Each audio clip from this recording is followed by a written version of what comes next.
Rosalie Phillips, 42 years of age. I barely make enough money at minimum wage to pay my bills, and I work overtime to stay afloat. I get food stamps to help with food. I usually have to write a check for gas before my next paycheck. If the federal minimum wage was raised, I could afford to keep up with my bills and buy food without assistance. We need help. Living with minimal amounts of income and working ourselves to death is not the way. This is but one of the thousands of circumstances in which people have a shared reality, unfortunately. As someone who works part-time and has worked full-time in the past, I make almost double of what the minimum wage is right now. And I can confidently say even that doesn't really cover all of my bills and tuition. Now imagine someone trying to support a family on $7.25. Yeah.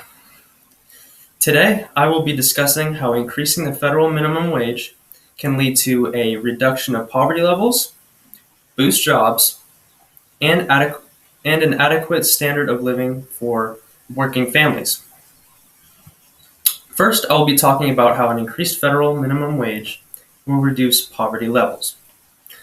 Poverty levels will drop significantly if we raise the minimum wage.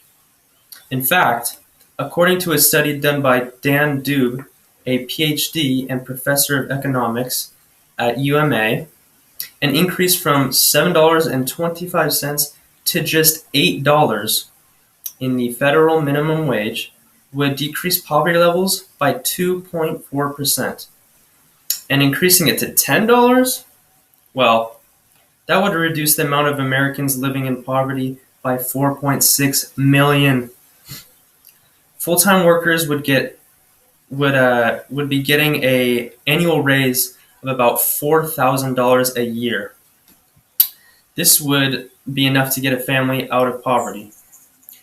Just by increasing the minimum wage ever so slightly, we can help families muster up enough money to be independent. Now that I have talked about a reduction in poverty levels, I will now discuss how an increased federal minimum wage can grow jobs. Many believe raising wages kills jobs. This is simply not true.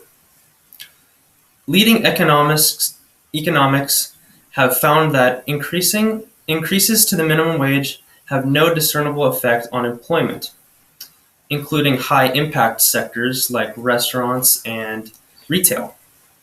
In fact, in a survey done by Republican roller Ben Luntz, that was leaked to the Washington Post in April, found that 80% of business executives supported increasing the minimum wage. Businesses are now starting to voluntarily raise wages, and this will stabilize jobs and run businesses more smoothly. When employees are paid a livable wage, they are innately more invested in the company in which they are engaging.